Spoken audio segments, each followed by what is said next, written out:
One more talk I want to bring in about the trees. I've been communicating with the trees again so much. My phone's on the charger, so the trees are alive. Okay, so I learned recently that those like beautiful giant, if you've ever been to Florida or you live in Florida, the beautiful giant oak trees that we have with those like giant intricate root systems that are just like incredible family of roots. So I learned that Florida, the territory of Florida, is literally held together by the root system of the oak trees.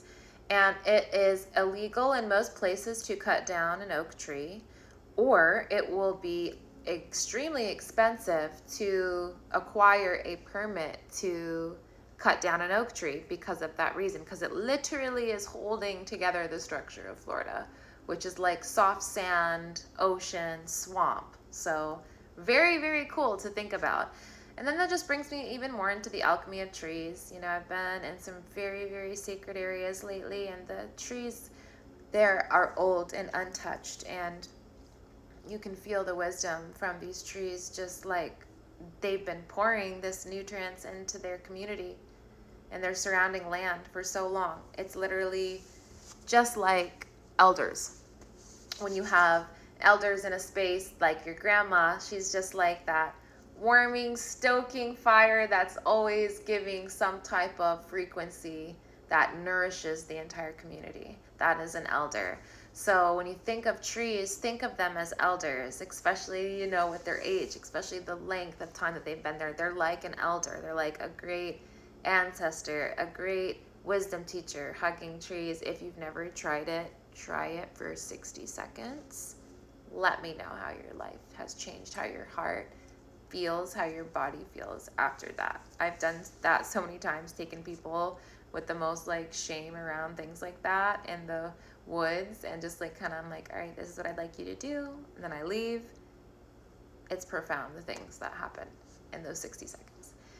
So yeah, these trees are just pretty much saying, we are just like you. We are just like you, the ways that we feed our communities. Look at us like you do your own families. So when you come into these structures and these territories and these lands, and you're ripping down trees and you're doing all of these practices that are very destructive to earth in the name of money, not actually like, oh yeah, we have to do this, but we're going to bring in so much great things for the community, and we can actually not remove as much trees. We can kind of weave the trees in with our architecture, rather than just being a mindless fool and coming in and clearing everything out, all the life out, like putting bleach on it.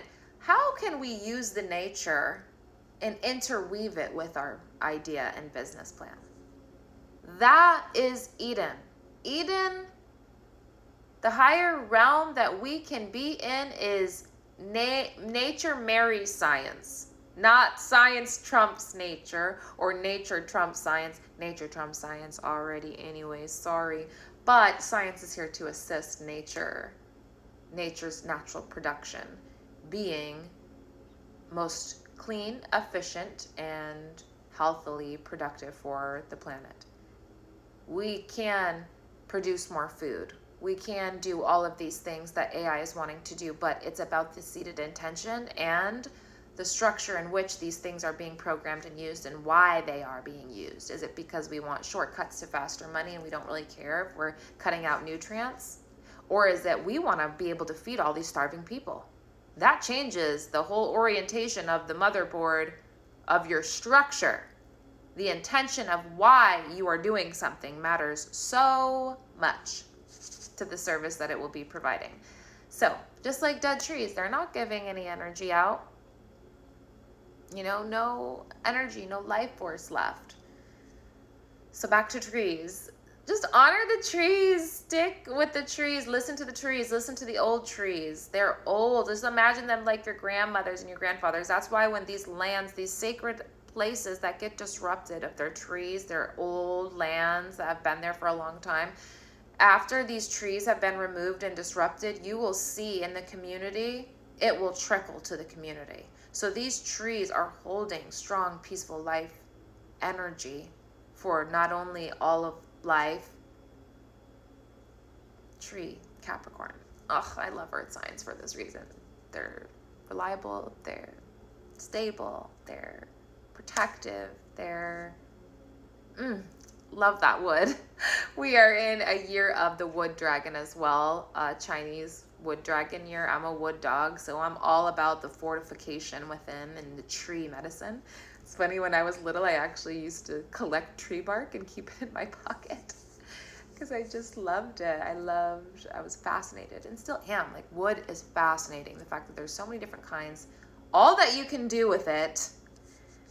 Build a freaking house with that. Like, that's awesome. Paper, just so much.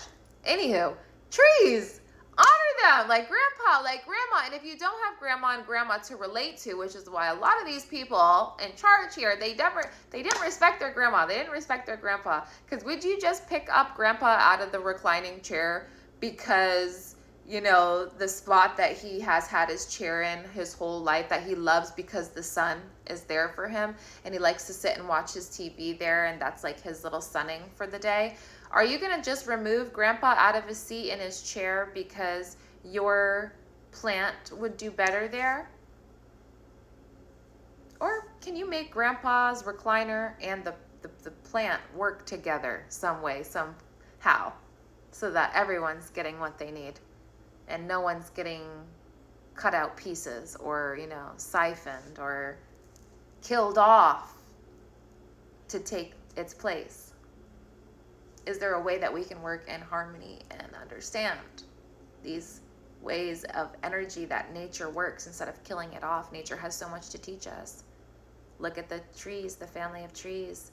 And something else about trees and their root system is they feed all the trees around them, just like a family. It's just like a family unit, just like the mycelium network as well underground. It's all connected. And we are as well. We just can't see these strings and everything that's connecting all of us.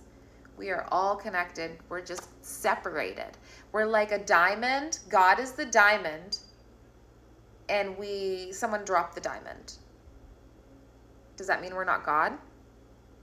No, it doesn't. It just means we're fragmented and we have different pieces, different parts, different shapes to us. Put us together, we're still God. We're still that diamond. Even if we may be in our own things, we are still this beautiful, sacred, holy, life-filled, God-encoded, love created diamond. And we each are a part of this diamond. It's not one diamond over here, one diamond over here. Like, no, we're all the diamond. Some of our parts are a little foggy and they need like some Windex. But we got that. We got earth. We got plant medicine. We have alchemy. We have prayer. We have the power of God, which is in plants, which is in all things, to heal us, to heal our minds, to heal our hearts, to heal anything we want to heal. It's doable here. It's doable here with the power of Mother Earth and our hearts and our will, of course. So hug a tree today. Hug a tree. Get someone else to hug a tree with you. Do you see what it does for your heart? How do you feel? How is the tree communicating to you? Is the tree sick? Does the tree need your love? Or is it just giving love?